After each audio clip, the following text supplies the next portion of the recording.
My first question is the cooling measure in Singapore. There's some thoughts or some reports by various industry leaders in the real estate sector to implore the government to lift or reduce the cooling measure. So I would like to pose this question to both Alan and Eugene to ask them what do you think will be the trigger point for the government to lift or reduce the cooling measure, and when do you think it will happen? Yeah.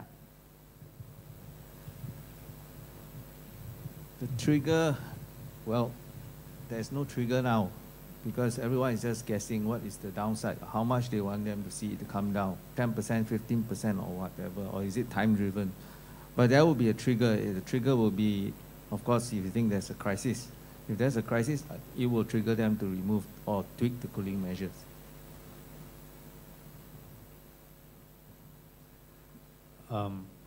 Okay, taking on from that, if a crisis comes, the measures can be taken away quite quickly because the way that the legislation or the act has been structured is that the government can just make the decision just like that. They don't have to go to the law to go and pass through parliament to change any laws at all. So usually, if we are familiar with how things are done in the past, every Friday after 5 p.m. is the time to look forward to. Okay, so that usually is when the announcements will take place. So I think if we follow recent media reports and what has been reported, it is status quo for now. Nothing is quite possibly going to happen unless something drastic that causes a very sharp fall in property prices or a high rise in interest rates. And I think probably there will be a knee-jerk reaction to that. All right, so for now, I think the government wants to watch how the market pans out. We have just started stabilizing the prices, and so it's still quite early days. My follow-up question to that is, out of the many cooling measures that the Singapore government has implemented, which one do you think would have a higher chance for it to be moderated or lifted for both? Okay, again, highly speculative at this point in time. They have said that the TDSR is here to stay because that will be the banking framework. All right, so if that is in place, then effectively those people who borrow excessively to buy, they are priced out of the market.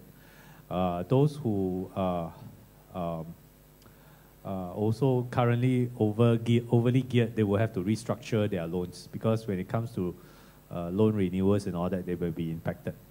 So going forward, I think if any measures will be the tweak, the thing to perhaps a very candid way to test what kind of measure can be tweaked is that if you remove the measure, what will it do to the market? Okay, so for example, the seller stamp duty were put in place to address the issue of speculation, right? Buying and flipping in the market. So the question to ask ourselves today is that, is there speculation, right? And if you look at the statistics that's published by the government, the number of sub-sales is very, very little. Very, very, very little. It does not make sense to buy and sell in the short term today. Anybody who does that loses money, right? And the market environment does not facilitate sub-sale or flipping to take place. So if you will ask me to guess anything, what would the government tweak first? I think perhaps we need to address the relevance of the seller stamp duty, right? Is it still relevant anymore? Because effectively, those that want to buy and sell, they have to comply with the current set of measures, which is the TDSR, as well as the additional buyer stamp duty, right? I'll leave anything to add. Yeah. Yes, I think the seller stamp duty is something which, if you remove it, right, it wouldn't have any impact on the market. And the other angle is, even if they remove it, how much revenue do you lose? I don't think you lose that much.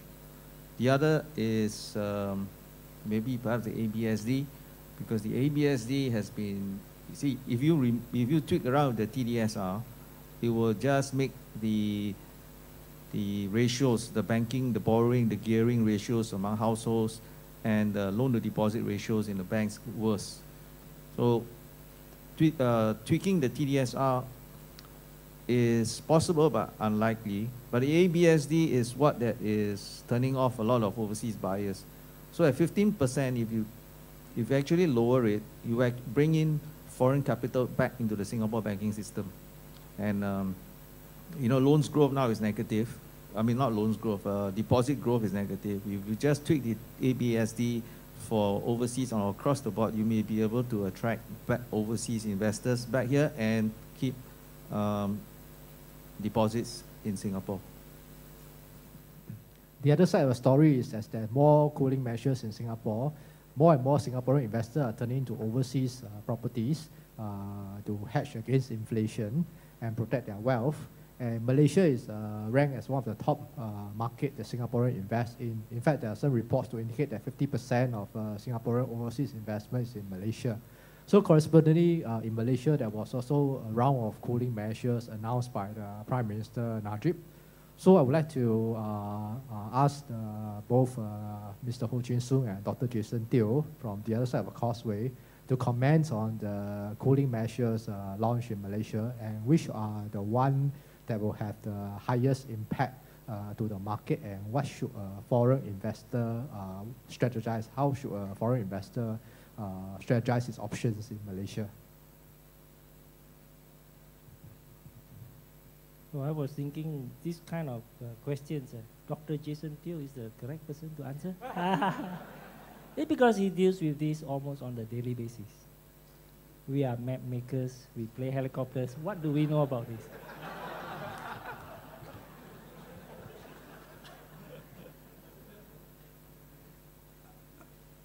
Well, I don't have anything to sell, so I won't be going back with $200 from any one of you. So now you know who's the smart one, huh? All right, in my opinion, I think the market since 2011 has already seen a reduction in volume. So volume has actually gone down, and it went down in 2012, and it went down further in 2013. Going forward in 2014 this year, I think that the volume will go down even further. So from that perspective, some of the cooling measures that have been introduced by the government seems to have played its role usefully. But of course, if you look into the total household debt in Malaysia, it's among one of the highest in recent years. And of course, if you were to analyze the composition of the total household debt, you will find that 25% comprises of housing loan, with the rest that comes under vehicle loan and even personal loan through credit cards and so on. So of course, in this particular case, there is a theory that perhaps the government should look at personal loans and buying of motor vehicles to regulate that further, because that's basically bad money or bad loan, whereas if you were to invest in a housing loan, chances that you would probably make money in a medium to longer term basis, because we all know when you buy a car, the minute you bring your car out of the showroom, you'll lose 20% of its value. But when you buy a house, you will be rest assured that you will gain in capital growth as a matter of time. So basically you're looking at good loans versus bad loans. So perhaps there should be a tweaking of government policy in this respect to encourage more home ownership, which is basically a good way of savings for the future. So that's one proposal that has been made at a recent housing symposium that I attended. Thanks to Ho Chin Soon, I was his guest. Now, from the perspective of which cooling measures would probably has taken the greatest effect on the overall market sentiment, I guess it is probably the question of getting housing loans. The government has now come out with measures to include, among other things, looking at net income as opposed to gross income in order to compute the eligibility of the loan to value ratio. So that has to be taken into account, and it has a major impact because things like the equivalent of your CPF, which we call the ETF deduction, plus the monthly scheduler income tax are all to be taken into account. So that will, to a certain extent, have an impact on the ability to be able to borrow at the amount that you were used to in the past. Mr. Ho, would you like to add? Okay, we'll find a question for Mr. Ho to answer. So he's a map maker, right? So let's ask him about the high-speed rail connectivity between Singapore and KL. That's his area of expertise. So the high-speed rail will land on Sungai Besi, based on the news report. So based on this high-speed rail station in Sungai Besi, how do you think the opportunities in KL will present to investors? Is it to invest in properties near Sungai Besi? What kind of property types? Is it offices? Is it residential? How do you envisage when the high-speed rail happen? Is it a case of Singaporean company relocating some of their operation in KL? How do you think investors can capitalize on this high-speed rail station in Sungai Besi in KL? Thank you very much for the question. Firstly, you must understand Sungai Besi. Actually, they could have started something clearing the site, but the military airport is waiting for the Sendayan. They are going to shift to Sendayan, which is just south of Seremban, where Matrix Concept has got a huge township going on. And in terms of site selection, actually, it was previously between three places. One is KL Central, where all the MRT, LRT are connected with the KTM. And the other one was the TRX Twin Plaza Exchange. So we have been asked this before, and I said, look, KL Central is already congested. There's no way you can put in a high-speed rail station. And TRX land is too valuable. If you put a station there, finish. One MDB will not be happy. And we were speculating Sungai Besi, which came true. And it is logical. It is a green area. It's not a brown site. The moment the camp moves off, you got almost 600 acres of beautiful pine. So they can actually tweak the land use. So people are eyeing, but it's a long-term play. So the question is for the investors currently among of us, those who are holding our private residential property. Does it mean that we should find a quick exit given the high vacancy rates? What should current owners or investors of private residential property in Singapore do? What should their strategy be? That's my first question to Alan. We believe that vacancy rates probably will peak at about 11-12% before it improves. In perspective, that is the kind of vacancy rates that is worse than during those financial crises. However, because the market is, unless there's a crisis, if there's no loss in general economic confidence, the economy still carries on. Rents will soften. I mean, to say that rents will remain stable is, I don't think that's not doing anybody any good service at all. Rents will soften significantly, but rentals will not collapse.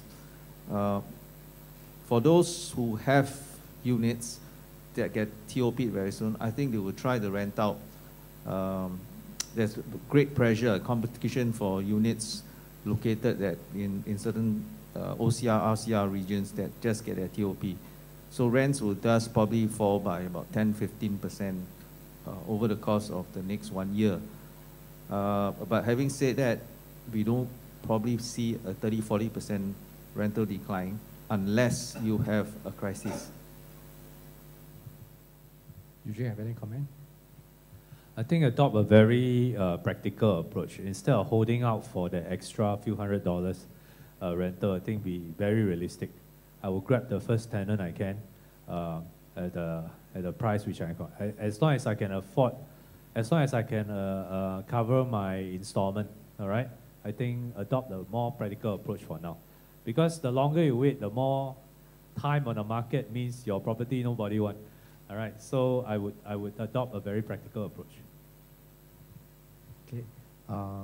My next question is, as a Singaporean couple who are just going to get married and setting up their first home, and assuming they are working professional with a combined income of say $8,000, and now with the softening of the private residential property price, what would be your advice to them? Should they buy a private residential property as their first home, or should they continue the same old Singapore dream of start off with a HDB first, and then after a few years upgrade, you know, the Singapore dream concept 5Cs and all those things? What would be your advice to young executive Singapore couples who are setting up their first home, buying their first property?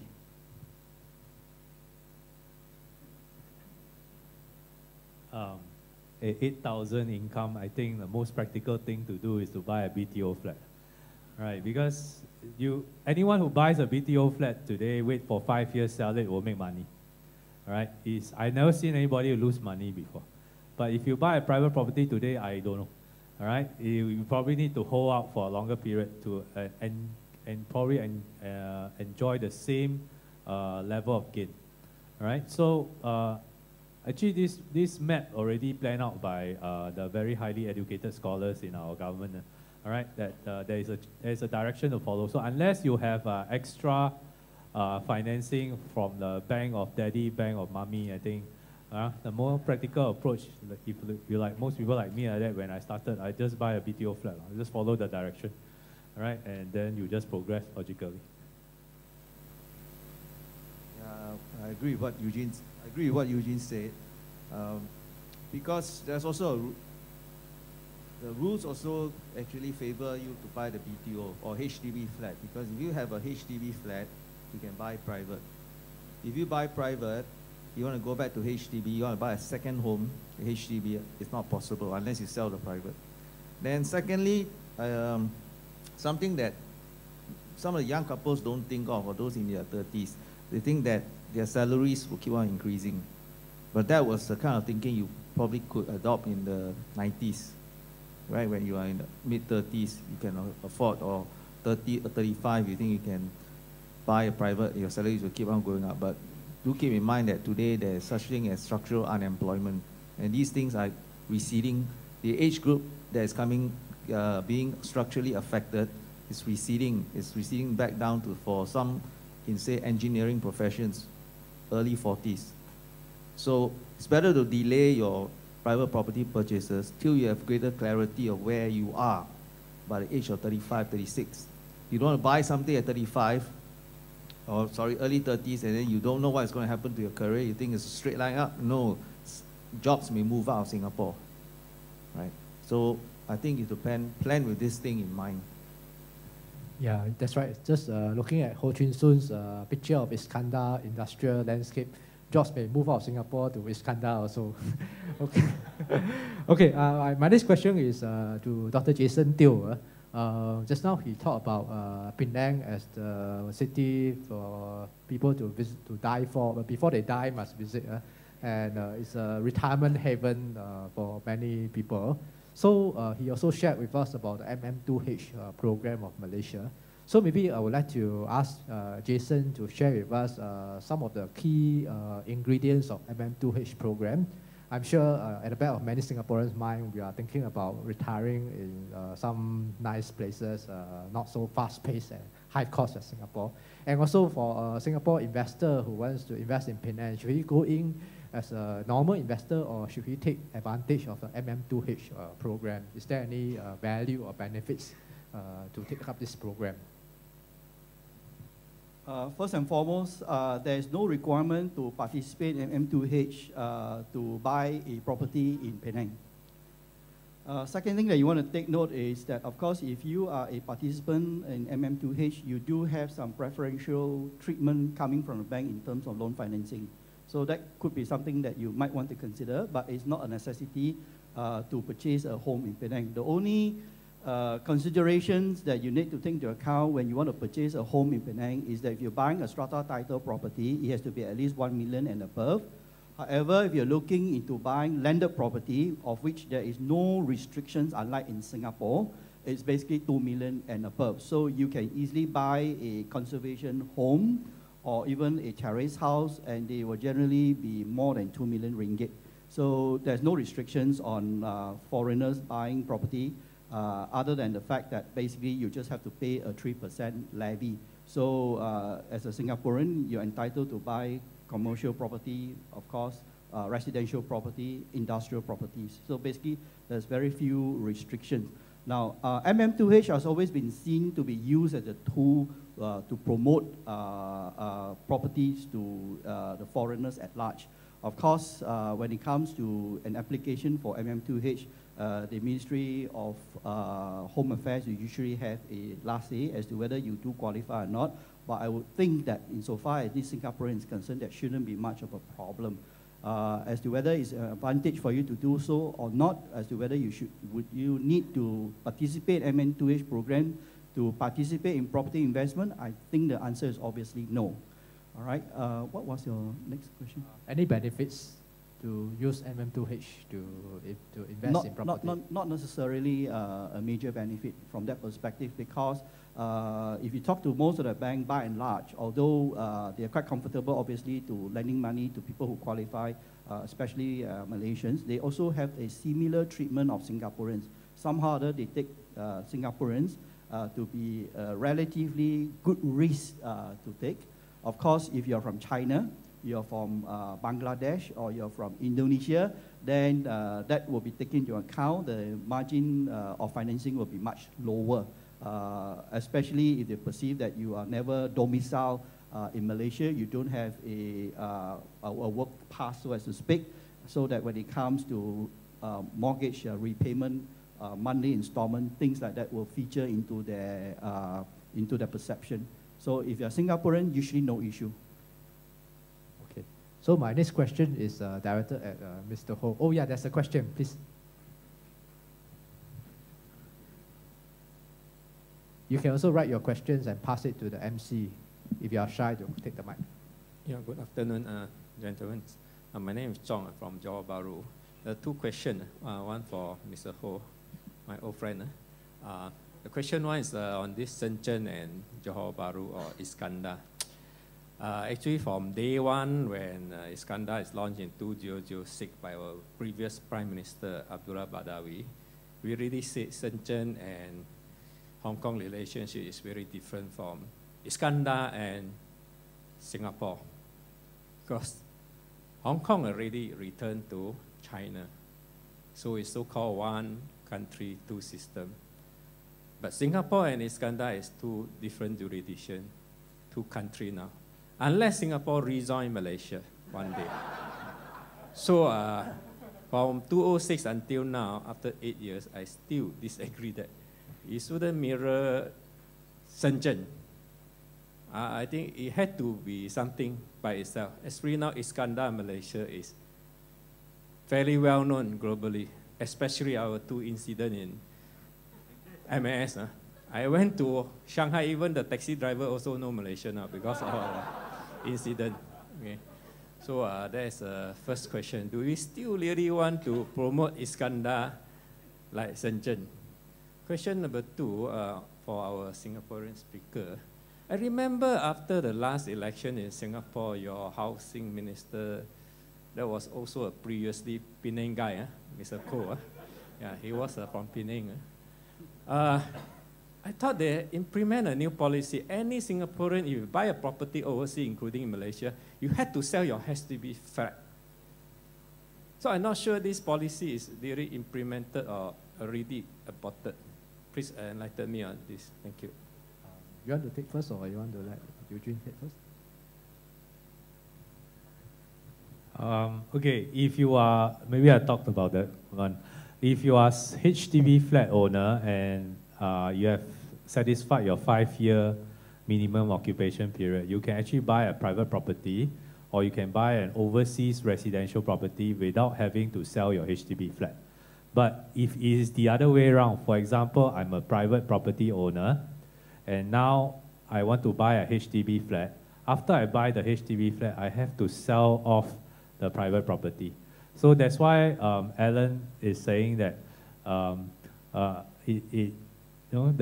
it makes sense for people to buy a BTO flat first, okay, then progress into buying private property, so that like this morning I was sharing, there's a lot of people who are doing this, they're staying in their private property, but renting out the HDB flat. But it doesn't work the other way. If you're a private property owner, you want to buy HDB flat, you will have to dispose of all your private property. And that includes overseas residential property. Thank you very much, Mr. Chong, for your question. Of course, the topic having been said by ST Property, I would agree it is easier for people to associate Iskandar as somewhat like Shenzhen. But Iskandar, Malaysia, as we know, is actually unique by itself. It is a way of metaphor, it's a way of saying, well, you know, there's a region in somewhere in China next to a vibrant city, next to a global city that did very well, population increased, prices increased, wealth effect was there, and so forth. So perhaps there is a way to explain to the layman. Now, we come back to the uniqueness, how in certain ways Iskandar is not Shenzhen. In Malaysia, we have, for example, Bumiputra Quota, Bumiputra Reserve, Bumiputra Discount. You got money, you buy lah. The color is the color of the money. It's not the color of the skin. So that, in my opinion, you may not know, is a very first important step in opening up Malaysia. It is the first time they managed to do it. And people say, why 99 years plus 30 years? Simple. When the rakyat, the uninitiative, the anti-development say, hey, hello, kerajaan, you jual tanah kah? Kerajaan kata, no, I didn't sell land, it's a leasehold. You understand? It cannot be a freehold. Actually, the one who holds the land is freehold land, khazanah. So they came up with very clever strategy to overcome objection. So in that sense, whether you're Malaysian, non-Malaysian, you must support the Iskandar story because it is a step to open up the whole country.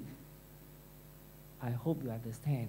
In some of my books, in Iskandar Malaysia book, of course, don't buy that one no more, already out of date. I said, we should do away with Malay reserve land. Again, nothing happened to me, don't worry. Don't worry, people say, Ho Chin Soon, you are in trouble. Don't worry, because it's the fact. The Malay reserve land is a British invention. And I said, the day when the Malaysian government do away with this keen thing is the day we become a global nation. So please support Iskandar. Oh, that's a question.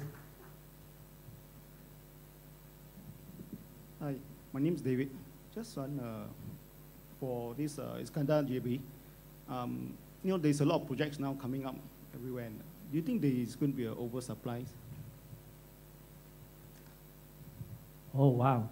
When Straits Times, you know, they planned this about 3-4 months or 5 months. Then about 2 months before that, they say, Ho Chin Soon, would you like to take the Iskandar story? I said, why? No speaker? I think the speaker may be chicken out. But I think it's like this. Let me give you what they call, my English not so good. Something that about 2 weeks back, Iskandar Investment Malaysia had a forum, the first dialogue among the state players, the stakeholders. So let me quote, this is not statistics from Ho Chin Soon Research, this is from CBRE. Mr. Chris Boyd was there. I really regret I didn't take out my handphone to take his slides. So according to CBRE Richard Ellis, the demand and supply, so he was talking about the supply of houses and apartments and condominiums coming into Iskandar, Malaysia, is about 23% of the total existing stock coming in the next 3 to 4 years. Mr. Chris Boyd say that accounts to about 7% per year. The population, as you can see, the highest was 5%. So we're thinking about 4%. That means there is an extra 3%. He said the extra 3% is not that troubling. I also heard somebody went to a seminar. I don't know who told me. He said he went to one forum in Singapore and somebody said there is huge supply coming in. Ladies and gentlemen, if you look at Greater KL, I can show you in the map the amount of supply supposed to come in. Hey, we can add another 5 million people, you know. The whole Singapore can put into Greater KL approved already. But it doesn't mean it will come straight away. They are planned townships taking 15, 20 years. All approved. Supply is supposed to be frightening, but no. Definitely in a free market, Malaysia is a free market, supply and demand will work itself out. So the next 2-3 years, there may be some projects which may have some difficulties. Some are the ones, maybe the pricing is right, the sizes are right, the location is good. They will still do well. Branded developers still do well. Like, for example, Sunbase sold out everything just a month ago. Even in Greater KL, we talk about here, certain projects within walking distance from MRT, LRT, small sizes did well. Some big ones didn't do well. So it's again the type of product, the type of branded developer you are, the type of pricing you are asking. So you will see a mismatch in the next few years. I mean, there's no doubt about it. The question you should ask is where, if it levels off or when it starts to take up again, which one should you buy? That one, you go and speak to some of the local agents. I hear also Singapore agents doing business in Iskandar, you know. It's breaking the law. They pretend they don't know. The Singaporean agents, some of them have very good knowledge because it's your next door neighbor. You ask Ho Chin Soon, I only know from the map and I don't do agency. Yeah? So to answer the gentleman, yeah, you are correct. Be a bit careful, talk to the right people, choose and do some research. Okay, this question I think is from PR, currently residing in Singapore. I think Eugene and Alan can answer his question. What advice would you give to a single PR currently renting a place in Singapore? Should he or she proceed to buy a condo, or should he or she continue to pay rent to the landlord?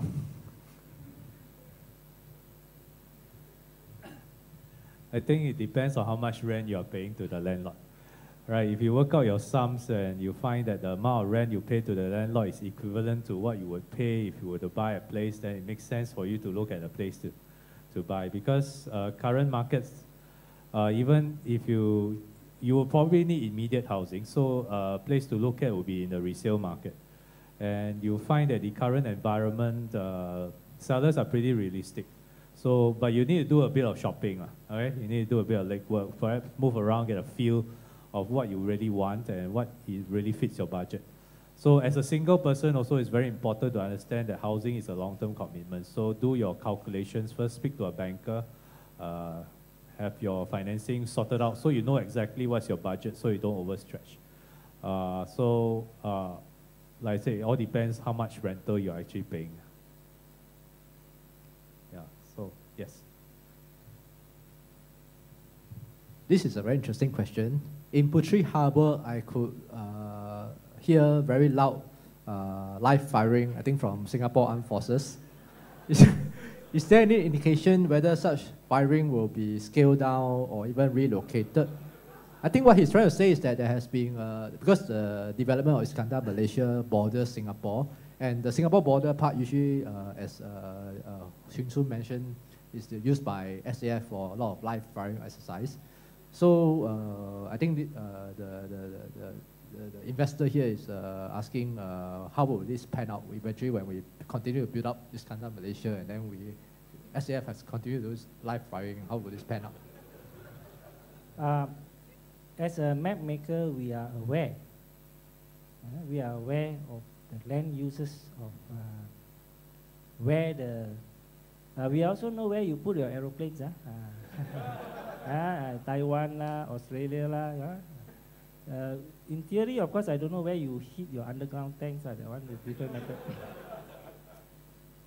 We are aware, now I myself tell you, way back in 2005, Ho Chin Soon Research was actually appointed by Khazanah to be in one of the think tanks.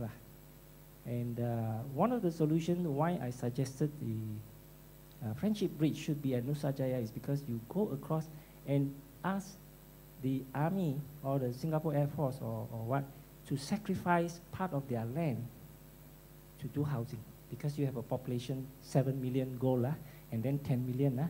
So in the world, in a developed world in the future where we have two happy countries making money and in synergy with high-speed rail, we have also sorted out the Tanjong Pagar railway land. The thorn has been pulled out. So it's a matter of relationship. So okay, fair enough. At this point in time, so the other solution is very simple. Putri Harbour can actually have more land. Certain parts you cannot reclaim because it's for the sea. Certain parts you can still extend and then give to the Singapore government a stake lah. Ask Temasek Capital Land also, you do development here, kita semua sudah kawan. Then Temasek go back and tell the Minister of Defence, tutup.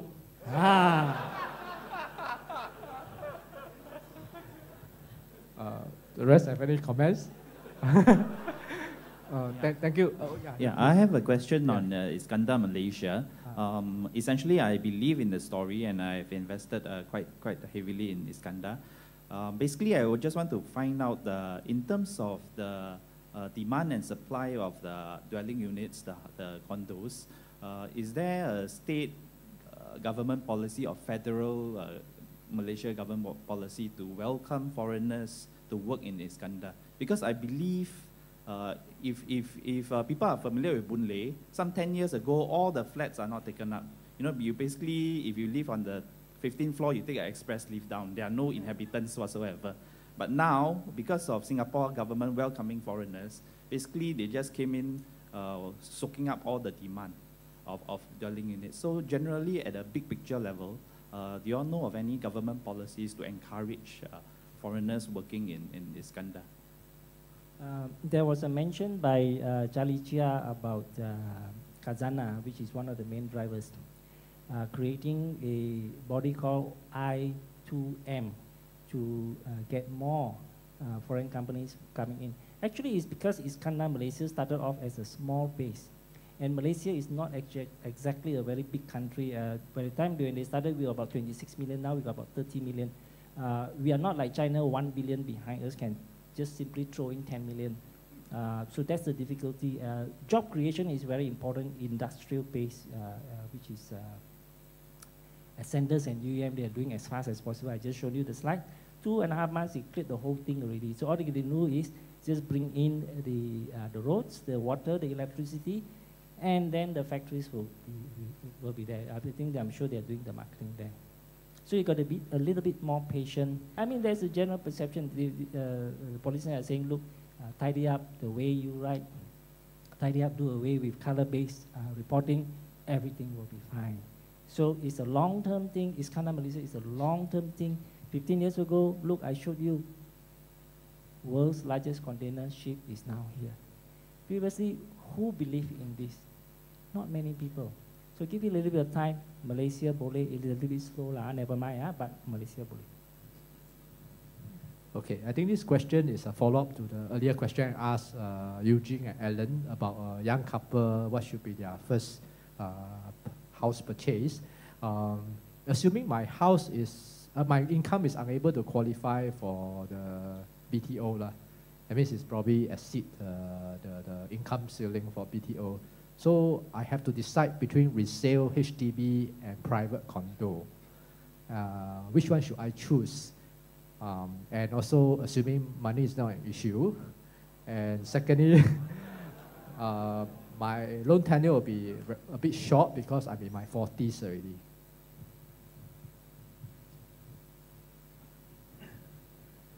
Okay, money is no object, that's nice. Okay, so you have, if you don't qualify for HDB, obviously you are above the 10K income ceiling. So you have a lot of options. And I think today, right now today you have a lot of options because most developers and even in the resale market, prices are pretty competitive and very attractive. So bear in mind that your loan tenure will have to be short, then I think you have to focus on quantum, all right, quantum. So if we look at what has been moving in the market for the majority of transactions, it's actually between 800,000 to 1.2 million. This is the bulk of the market transactions in Singapore. So this would be probably 2 and 3 bedroom units in the suburban area. All right, majority of these transactions. So I would probably try to buy as near to an MRT as I can. All right, bearing in mind that of the regionalization concept.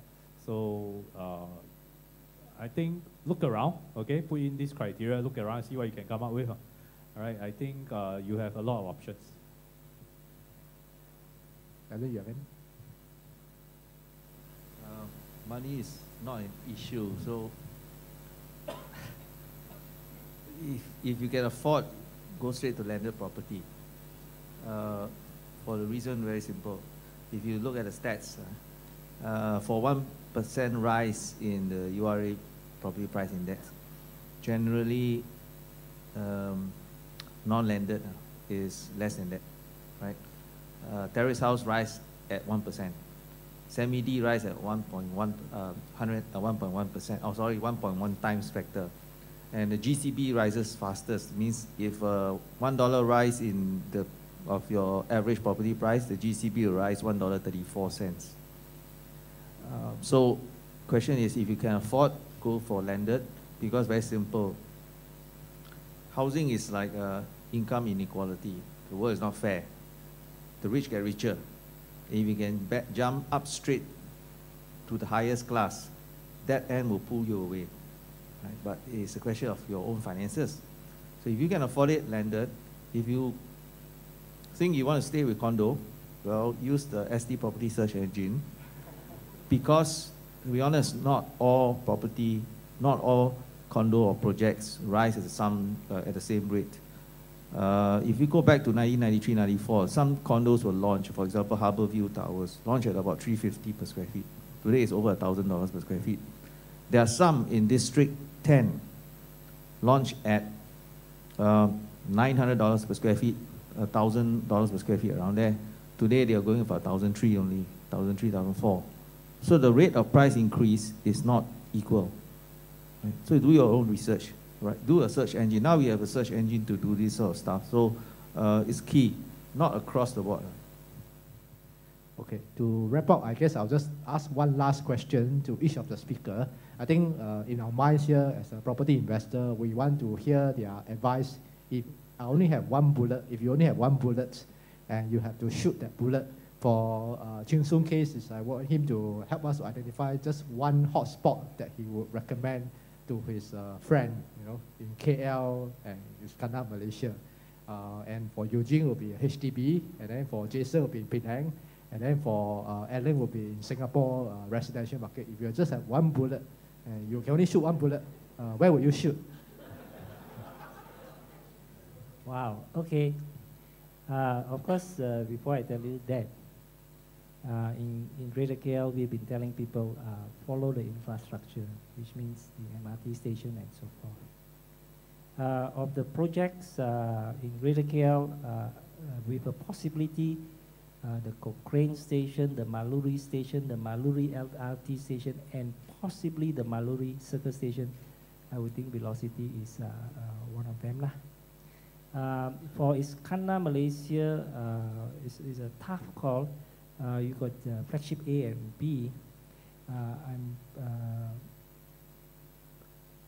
I'm very tempted to say one of them, but I think it's not fair. I really told you one. Maybe I'll just be like a Singaporean and follow Temasek and CapitaLand, somewhere in between flagship A and B.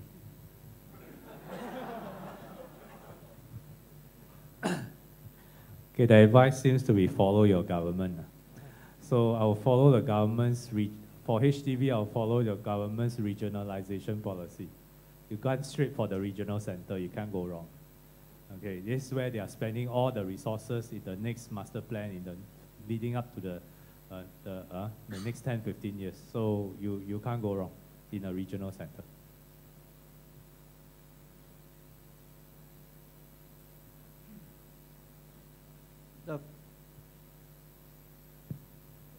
The Penang story is not often told. And today, I can say that the Penang property market over the last couple of years has actually performed well. But it's not being discovered. It's like a gem waiting to be discovered. A lot of people have not been paying attention to Penang for many reasons. Of course, one of which is that for lack of information. And when you're not familiar, perhaps it's not one particular location that you will choose as a destination for your property investment. But having seen what is actually going on in the market over the last couple of years, I actually realized that today, because of greater connectivity, thanks to the cheaper airlines around, we see more and more foreigners that come to Penang to look at Penang and perhaps also at the same time invest in the real estate in Penang. And those who have done so over the last, maybe as probably say 5 years ago, would today have made notional gains all the way, sometimes as high as even 100%.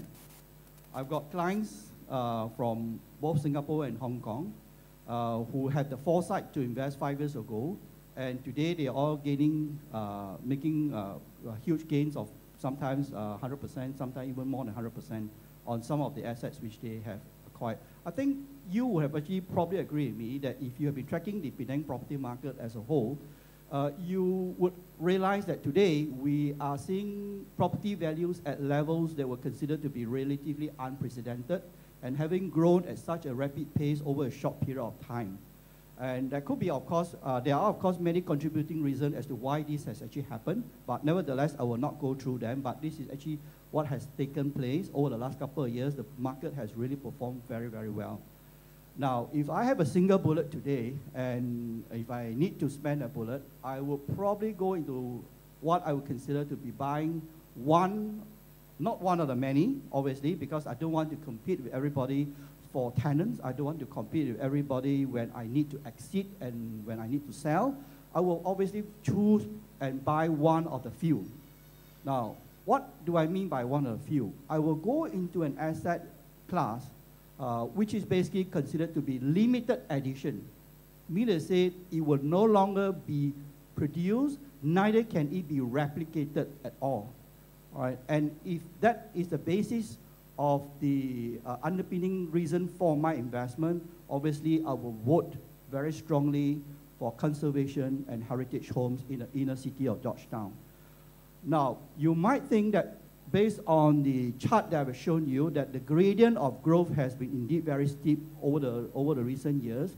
But based on the supply that comes in the market from the secondary market, obviously there's no primary market insofar as the inner city of Georgetown is concerned, we can say that it's almost next to zero, except of course for one project in the inner city of Georgetown, which is relatively substantial in size and substantial in scale, and probably would be the next destination to reckon with if anybody were to come to visit Georgetown in the inner city of Georgetown.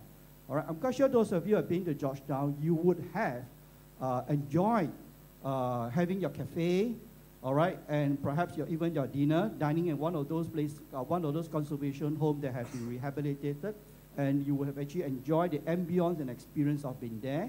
And obviously, when you look at what is happening around Penang today, there isn't really sufficient skill. So this particular project that I just mentioned earlier does have the skill. So if I have only one bullet, I will probably think that this is probably one of the best bets that I have in mind. And taking into account the fact that the capital growth over the last 10 over years has been about close to 15%, I think by any measure of standard, that is indeed very, very impressive, all right? And it is basically an asset that's considered to be relatively core with core plus as an additional attribute in certain cases. And I would say that this is something that I will go into without much hesitation. So I hope that you would be with me and perhaps consider looking into Penang from that perspective on your next visit. Thank you. Alan? Okay, if I've still got one bullet to shoot, probably I shoot it at Geylang. No, it's serious because, you know, some of the lorongs nearer the Tanjung Katong part, they're in the direction of the flight path. And there are some apartments there, they're relatively new. So, you know, over the longer term, chances are with the flight path out of the picture, the plot ratios will increase. The question that was posed to me is restrained to residential. Of course, if you see it as more than residential real estate for sale there. So the residential blocks, whether it's around Lorong 30, 32, 34, all these areas there, but I think that's where the potential is for long term. Long term means maybe 15, 20 years time.